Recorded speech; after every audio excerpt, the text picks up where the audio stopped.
미국이 다시 화웨이 압박에 나섰다. 글로벌 반도체 업체들이 미국산 장비로 생산한 반도체를 화웨이에 수출할 경우 미국의 승인을 받는 방안을 추진할 것이라는데 과연 미국의 화웨이 때리기 진짜 속내는 무엇일까? 그리고 우리 기업들 영향은 없을까? 미국 화웨이 규제를 둘러싼 이슈를 집중 분석해본다. 이 코로나19 때문에 뒤숭숭한데 이 와중에 또 한 번 미국이 중국을 공격하려고 하는 것 같습니다. 화웨이 문제가 거론되고 있거든요. 이 대두되는 이야기, 배경과 함께 앞으로를 전망해 보도록 할게요. 연세대학교 통일연구원 봉영식 전문연구원과 함께하도록 하겠습니다. 안녕하세요. 네, 안녕하십니까. 네, 안녕하세요. 사실 이분 어디서 많이 봤는데 라고 보시는 시청자분도 있으실 것 같아요. 최근에 MBN에서 하고 있는 이제 우리 다시 사랑할 수 있을까라는 예능 프로그램에 또 출연하고 계신데 우리 시청자들께 인사와 함께 또 시즌 1이 끝났잖아요. 앞으로의 계획은 어떠세요? 지금은 이제 개강을 앞두고 있는데 네. 말씀하신 대로 코로나 바이러스 19 때문에 좀 개강이 2주 늦어지고 있습니다. 근데 다행히 그 시청자분들께서 많은 지지를 보내주셔서 우리 다시 사랑할 수 있을까 1회가 성공적으로 끝났고 네, 시즌 2가 이제 3월에 다시 시작하게 되어 있습니다. 네, 그럼 거기서도 만나뵐 수 있는 건가요? 기대해 주셔도 좋은데 자세한 내용은 시청을 하시는 것이 가장 좋지 않을까. 네, 이렇게 알겠습니다. 말씀드리겠습니다. 저희가 이제 오랜만에 또 보시는 분도 있을 것 같아서 이렇게 간략하게 소개해 드리고요. 그리고 이제 연구원님을 따로 모신 이유가 있습니다. 예. 지금 안 그래도 코로나19 때문에 온 세계가 뒤집혀져 있는데 여기 다시 미국이 발톱을 드러내기 시작했거든요. 지금 미국 당국의 승인을 받는 방안으로 생산한 반도체를 화웨이에 쓸 수 있게 해준다라는 언론 보도가 나왔어요. 자세한 내용 짚어주시죠.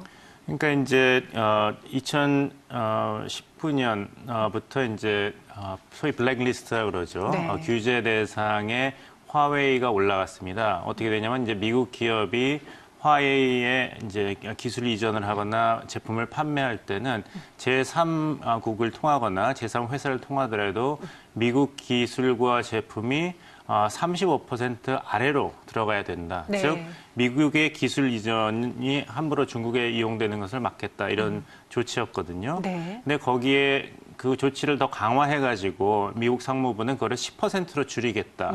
그렇게 된다면 이제 미국과 중국은 정말 분리가 되는 것이죠. 네.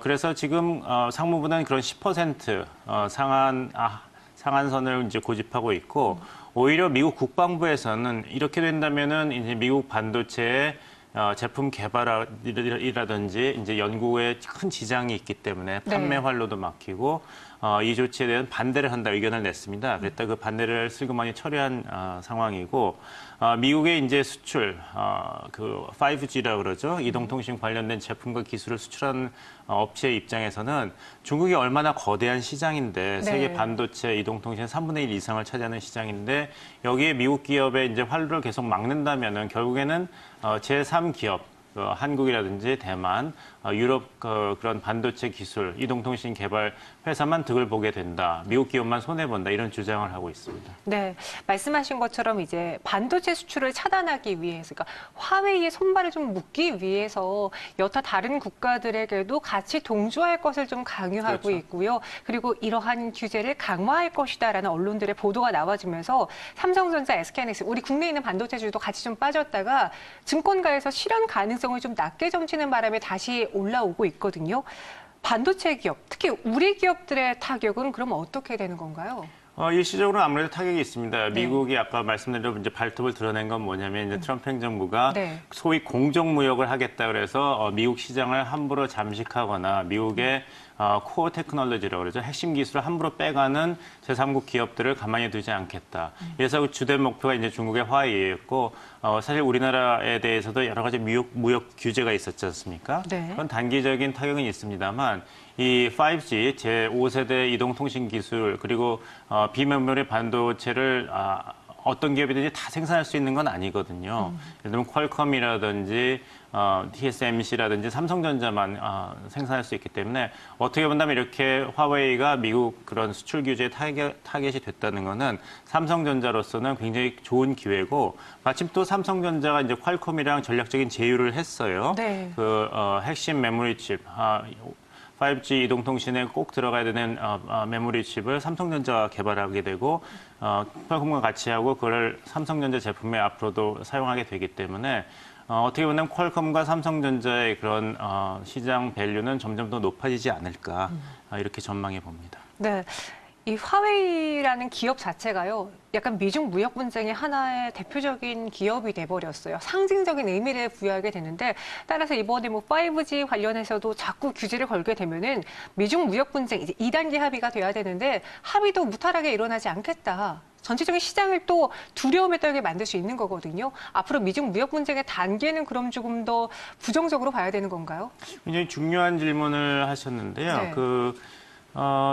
지금 어떻게 본다면 키워드는 화웨이도 아니고 5G도 아니고 코로나19거든요. 네. 중국 정부도 지금 정신이 없고 오죽하면은 3월 초에 예정이 됐던 양회의 스케줄까지도 이제 연기를 할 정도니까 미국도 1차 미중 무역 분쟁에 대한 합의를 이뤄냈기 때문에 11월에 있는 미국 대선 전까지는 트럼프 행정부는 이것을 어떤 큰 외교적 성과로 포장할 가능성이 높습니다. 여기서 다시 미국이 공세로 나서게 된다면은 미국 국내 시장도 흔들리게 되고 불안정성이 높아지게 되거든요. 네. 근데 지금 트럼프 행정부가 계속 강조하고 있는 것은 지난 트럼프 행정부 일기 동안에 미국 경제가 얼마나 부흥했는가. 부흥한 것뿐만 아니라 공정무역, 미국의 이익도 중국과 같은 국가를 상대로 잘 지켜냈다 이렇게 선전하고 있기 때문에 여기서 새로운 공세로 나선다기보다는 좀 이제 관망하는 그런 추세로 나갈 가능성이 더 높고 사실 화웨이 문제는 불공정 무역의 대상이기보다는 국가 안보를 위협하는 이런 이동통신 장비를 통해서 네. 국가 기밀을 빼간다든지 미국의 핵심 기밀을 빼가는 백도어 그런 침투의 위험성 때문에 규제를 한 것이기 때문에 이런 미중 무역 분쟁 전체라기보다는 좀 다른 이슈라고 볼 수 있죠. 그럼 이 화웨이 5G 장비는 이제 정보 유출 위험이 크다, 그러니까 못 믿겠다라는 거잖아요. 쉽게 거죠. 말해서요. 이런 미국 측의 반응에 다른 국가들, 특히 유럽 국가들은 동조하는 편인지 어떤가요? 이제 그게 이제 원칙과 실리의 이제 갈등과 충돌이라고 볼 수가 있는데요. 네. 로버트 스트레이어 미국 국무부의 사이버 국제정보통신 부차관보가 얼마 전에 이런 발언을 했어요. 결과에서는 우리가 제일 믿을 수 있는 것은 신뢰할 수 있는 민주국가의 회사로부터 구입하는 것이다. 판매자를 이용하는 것이라고 했는데 사실 유럽연합은 이런 결정을 유럽연합 개별 정부들이 결정하게 놔두고 있습니다. 왜냐하면은 지금 이제 독일이라든지 영국이라든지 다른 유럽연합 국가들이 계획하고 있는 거는 4G 그런 인프라에 기반을 해가지고 5G 그 네트워크를 구축하는 것인데 네. 이것을 미국이 요구하는 대로 중국 화웨이 제품을 쓰지 않고 5G 인프라를 구축하려면 그 비용이 만만치 않거든요. 그럼 그것을 누가 감당하겠는가? 그래서 영국 같은 경우는 어떤 베이스 스테이션이라든지 안테나 같은 거는 이제 화웨이의 진출을 허용했습니다. 하지만 다른 좀 더 앞선 분야에 있어서는 화웨이 진출을 막고 있고 네. 독일 같은 경우는 아직 결정을 내리고 있지 않습니다. 아직은 관망하는 자세에서 우리는 국가 안보, 그다음에 기밀 보장하고 이런 시장의 조화로운 그런 추구를 해야 된다. 이런 정도로 관망하는 자세를 유지하고 있습니다. 그럼 트럼프 대통령의 진짜 속내는 무엇일지 사실 저는요, 말씀하시기에 지금 전 세계적인 가장 큰 이슈는 코로나19잖아요. 이로 인해서 확진자가 늘어나고 사망자가 늘어나고 있고 중국의 모든 경제가 스톱되어 있기 때문에 미국도 지금 시기에 공격하지는 않을 거라고 좀 안주했었던 것 같아요. 근데 여기서 다시 한번 발톱을 드러내면서 미중 무역 분쟁 끝난 게 아니었지라고 다시 지금 상기가 됐거든요. 트럼프 대통령 이를 노린 걸까요? 무엇일까요? 트럼프 대통령의 특징이 있다면은 네. 트럼프 대통령의 속내는 트럼프 대통령 자신도 잘 모르는 게 아닌가. 네. 예측 불가능하다. 이런 정치 지도자로 감안을 하고 분석을 해야 될 것 같습니다. 네. 트럼프 대통령 항상 긍정적인 얘기를 하죠. 다 잘 될 거라고. 시진핑 주석하고 나는 계속 통화도 하고 친구다. 네. It's gonna be great. 항상 얘기하고 그러는데 사실 트럼프 대통령 입장으로서는 무역 분쟁은 이미 끝났어요. 미국의 승리로. 근데 화웨이는 또 다른 문제거든요. 네. 아까 말씀드린 이건 국가 안보의 문제이기 때문에 따로 한다.